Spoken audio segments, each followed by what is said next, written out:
The desert was endless that morning, the horizon melting into gold and pale white, and the air felt like it had been trapped there for thousands of years waiting to whisper its secret again. A small convoy of British trucks rattled through the dunes near the edge of Al Fayum, their engines groaning against the sand while the wind swirled around them like a ghost of time itself. Dr. Howard Kellen sat in the lead truck, his eyes fixed on a rolled parchment spread across his lap, the map that had haunted his dreams for months. He had found it inside a half-burned German journal in Cairo, written by an archaeologist who vanished in 1938, and it spoke of a tomb so ancient that even the pharaohs had buried its name. The soldiers escorting him were weary, their uniforms stained by dust and their rifles hanging loosely on their shoulders. It was 1941, and Egypt was no longer just the land of pyramids, it was a battlefield of empires, a place where secrets were currency and history could shift the balance of war. The tomb, according to the map, was said to lie under a forgotten valley carved out by the Nile before it changed its course centuries ago. Howard's pulse raced each time he thought of it, of what could lie beneath, the stones, the inscriptions, maybe a relic of impossible power. He had studied Egyptology for years, but nothing had prepared him for the thought that his discovery might also determine who would win the war. By noon the convoy reached a jagged ridge where the sand met rock, and there, in the shadow of an ancient cliff, they saw it, a fissure, narrow but deep, cutting through the earth like a wound. Howard jumped down, his boots sinking into soft sand as he walked closer, brushing dust from the rock face. Symbols, faint but clear, ran along the sides, old hieroglyphs older than the Old Kingdom itself, their meanings almost lost to time. He whispered softly, "The House of the Veiled Sun," the phrase that had repeated again and again in the German's notes. One of the soldiers asked him what it meant, and Howard said quietly, "It means this place was never meant to be seen by the living."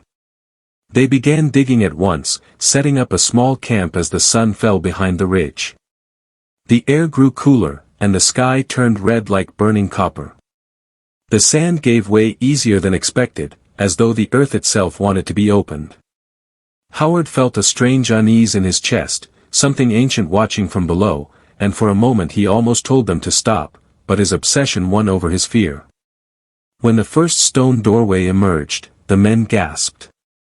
It was not carved like a normal tomb entrance but sealed with melted rock, fused shut by extreme heat. Howard ran his fingers along it and whispered that it was impossible, no known Egyptian method could have done this. They decided to wait until morning to open it. That night the wind howled fiercely across the valley. The soldiers huddled around their fires while Howard sat apart, scribbling in his notebook, sketching the doorway by lamplight. He could not sleep. He kept thinking of the melted stone, of the German journal that said the tomb had been buried after the burning of the sky. Outside his tent, Sergeant Doyle kept watch, staring into the darkness where shadows danced like restless spirits. Near midnight, Doyle swore he saw a faint red glow seep from the cracks in the doorway, but when he blinked it was gone. He said nothing. At dawn they began the opening. Howard directed the men to chip away the edges carefully, using hammers and chisels. Each strike echoed across the ridge like a heartbeat. After hours of work, the seal cracked, releasing a gust of stale air that smelled of metal and something older, something bitter. The men covered their mouths, and Howard stepped forward first. He raised his lantern and peered into the opening. The tunnel sloped downward, the walls covered in inscriptions no one had ever seen. They moved cautiously, one step at a time, until the sunlight faded completely and only the lantern's trembling glow remained. Then they reached a vast chamber. It was circular, domed, with pillars carved to resemble human figures, each with their faces covered by golden masks. In the center stood a sarcophagus of black basalt, surrounded by rings of strange metallic fragments that shimmered faintly even in the dark. Howard felt his heart pound as he brushed dust from the lid, revealing a symbol he didn't recognize, not hieroglyphs, but something like an eclipse carved into stone. He whispered, almost trembling, "This isn't Egyptian. This is something else." The soldiers murmured among themselves, uneasy. Doyle asked if they should proceed, but Howard nodded firmly. "History doesn't wait," he said, and began pushing the lid. It slid slowly, scraping stone against stone, until it fell aside with a heavy thud. Inside lay a perfectly preserved mummy wrapped in blackened linen, its mask of gold untouched by time. But beneath the mask, a faint pulse of red light flickered once, like a dying ember. The men stepped back in shock. Howard leaned closer, his eyes wide. "It's still reacting," he whispered. The pulse faded, but the air in the chamber changed, growing thick and heavy. Then, from somewhere deep beyond the walls, came a low hum, as though the tomb itself had awakened. Doyle shouted for everyone to retreat, but before they could reach the entrance, a tremor shook the ground, sending dust raining from the ceiling. They stumbled out, coughing, as the doorway behind them began to collapse. When the shaking stopped, they stood in silence under the blazing sun. Howard turned back toward the rubble, his hands trembling, his voice hoarse. "It's alive," he said. The men stared at him, unsure if he meant the tomb or something within it. That night, messages were sent to Cairo. Within days, word of the discovery reached British command, and German intelligence. What was supposed to be a quiet archaeological expedition became the most sought secret in North Africa. Both sides wanted what lay inside that tomb, not for history, but for power.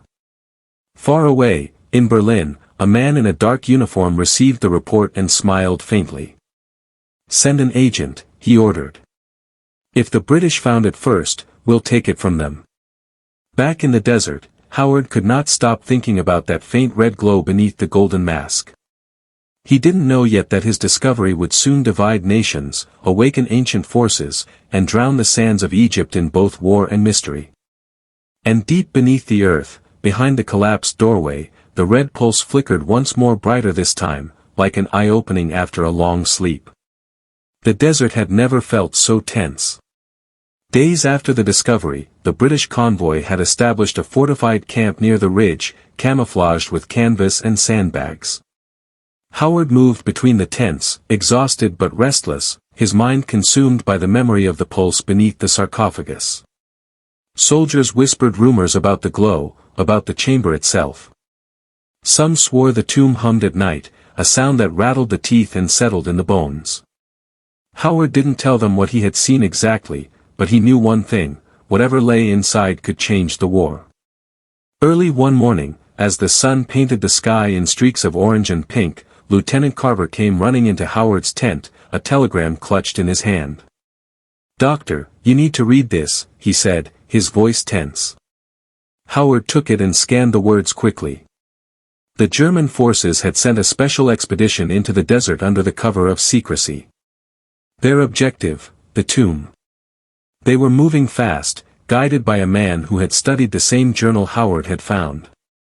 If they reached it first, they could wield whatever power it contained against the Allies. Howard's hands shook. "We can't let them get it," he muttered. The British command agreed. Howard was ordered to lead a small team of soldiers and engineers to secure the tomb, excavate it properly, and remove any artifacts that could be used as weapons. They set out before dawn, trucks loaded with equipment, rifles at the ready. The desert stretched endlessly around them, sun beating down, sand blinding their eyes. They were watched from afar, however, by German reconnaissance planes circling above, sending reports back to Berlin.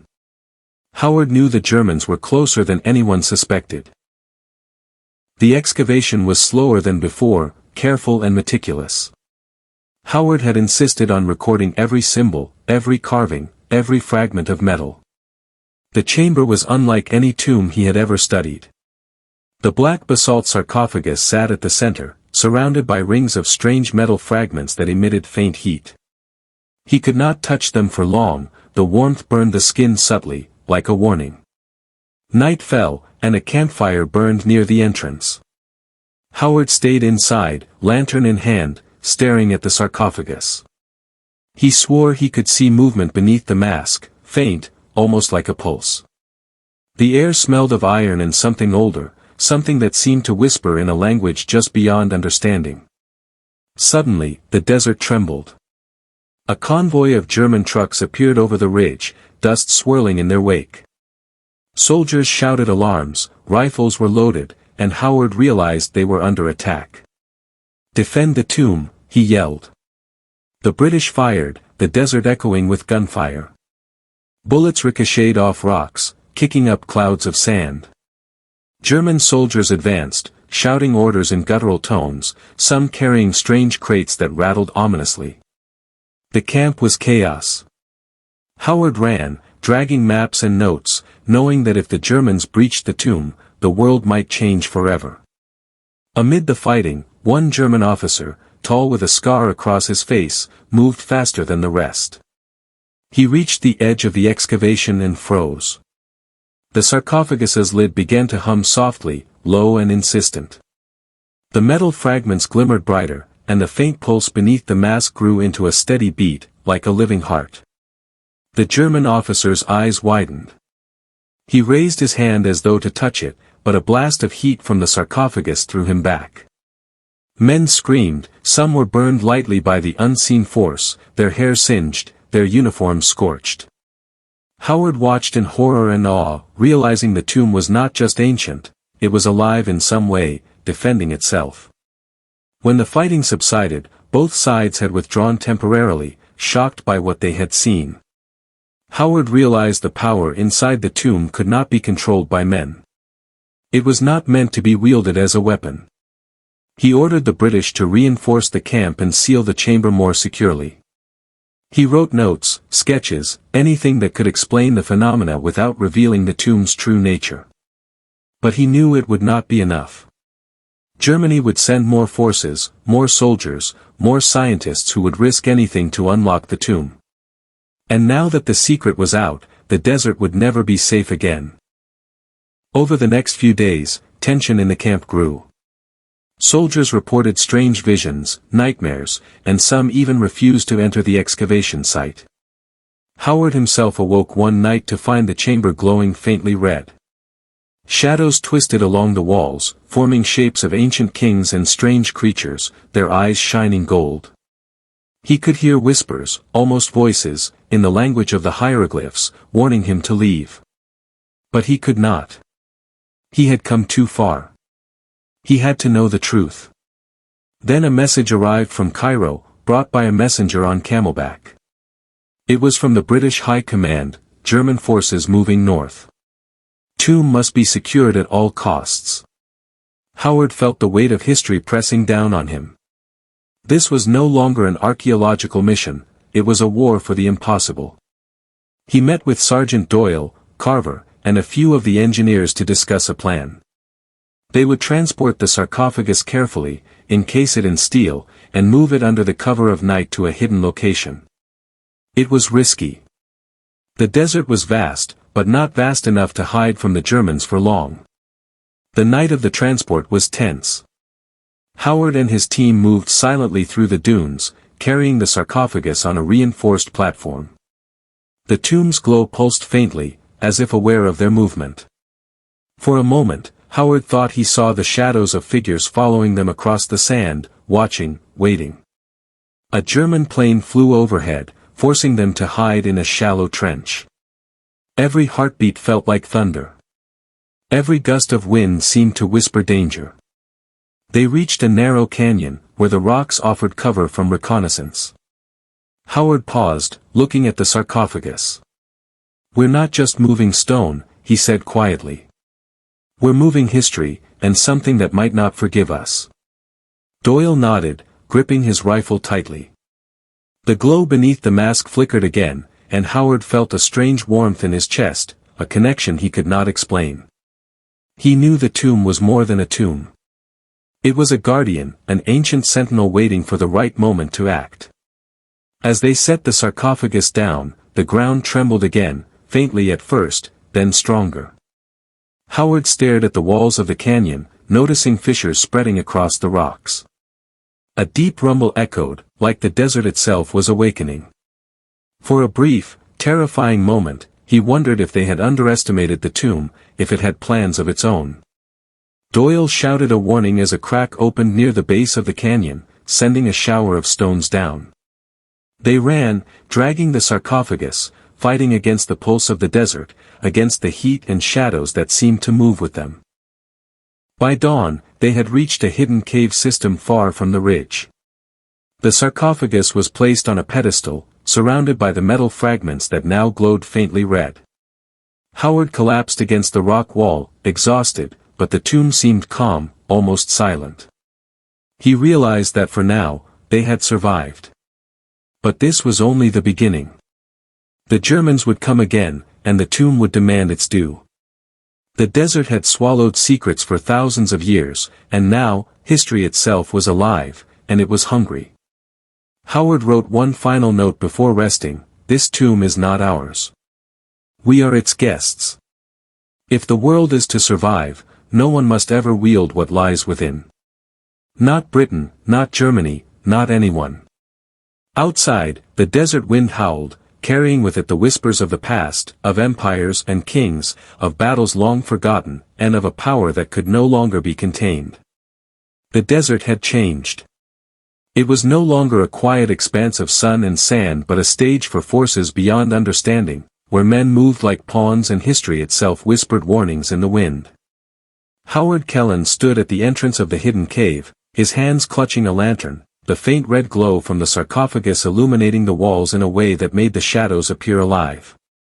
Sergeant Doyle and Lieutenant Carver flanked him, rifles in hand, their eyes darting nervously at the flickering shapes cast by the lantern. Outside, the wind carried an eerie whistling, as if the tomb's voice had followed them into the cave. "Do you think they know where we are?" Carver whispered, his breath visible in the cool night air. "They'll find us," Howard said without turning. "It's only a matter of time. The Germans have resources, men who won't hesitate. But they do not understand what they seek. This tomb is alive. It protects itself." Hours passed, tension building with every passing sound. Small rocks fell from the ceiling, dust swirled like smoke, and at times, the glow from the sarcophagus seemed to flicker as if responding to unseen threats. Howard could feel it pulsing beneath the golden mask, a rhythm like a heartbeat, slow but insistent, echoing through the cavern walls. The metal fragments surrounding it seemed to shift subtly when no one was looking, almost forming shapes of wings, arms, or faceless figures, and the whispers continued. Howard tried to ignore them, focusing on his notes, sketches, anything to preserve what they had discovered. Then, just before dawn, the German forces struck. It began with a distant roar, vehicles crunching over the desert sand, then the sharp, echoing reports of rifles and machine guns.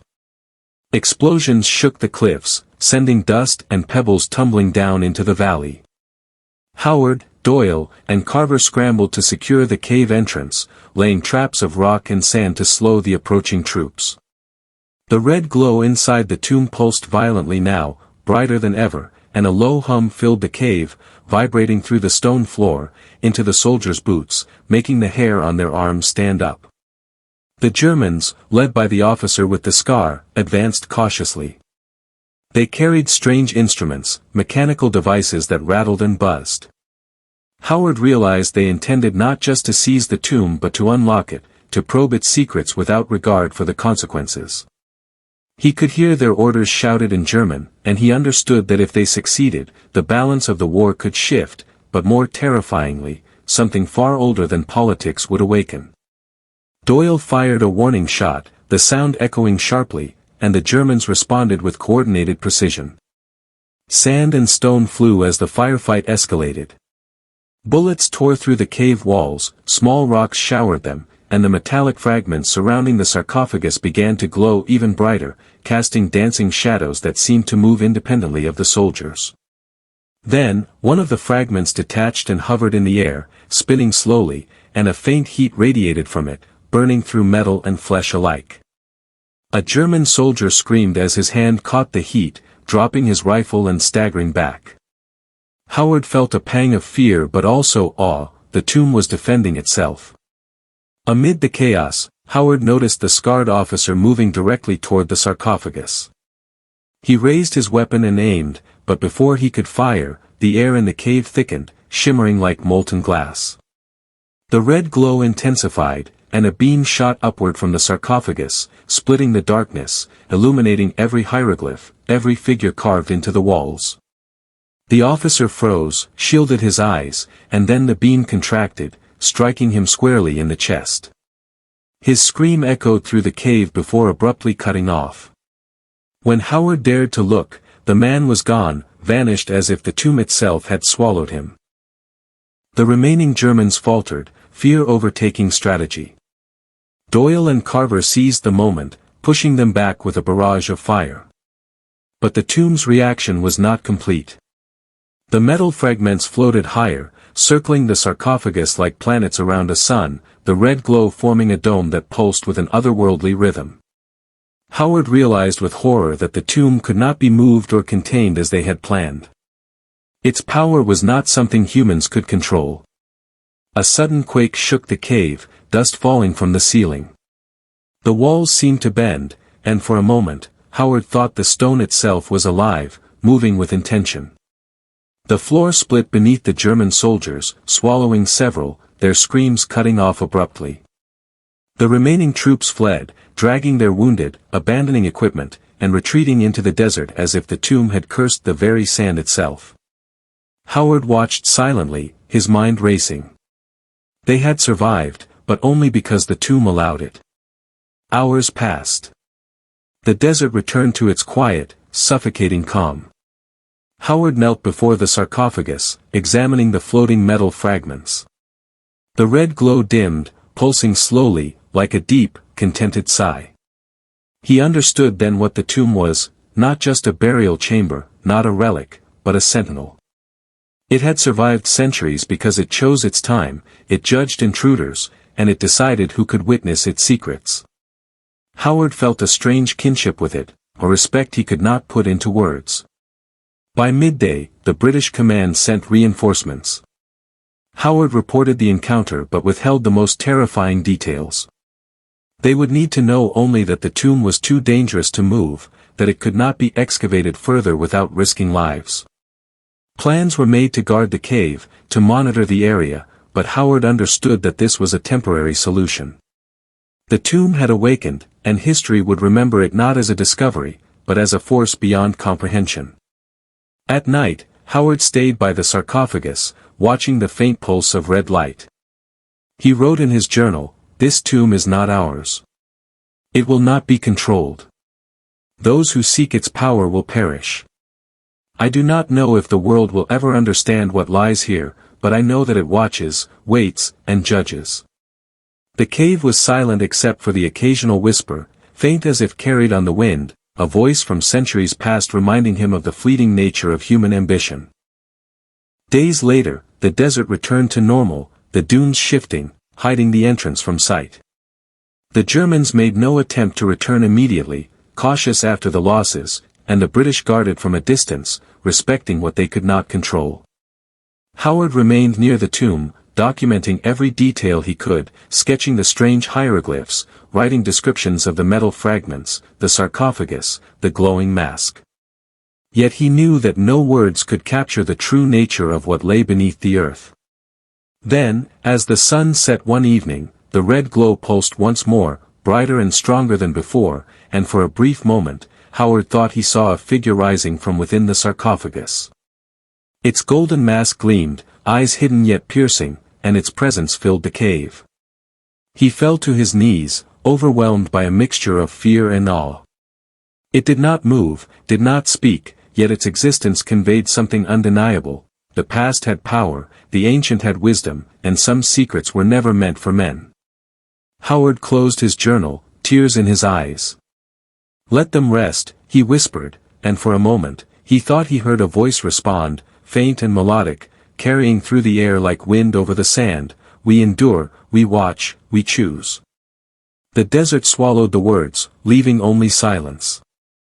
The tomb remained, hidden, its red pulse fading with the twilight, and Howard understood that history had been made, not by battles or empires, but by forces far older and wiser than any nation.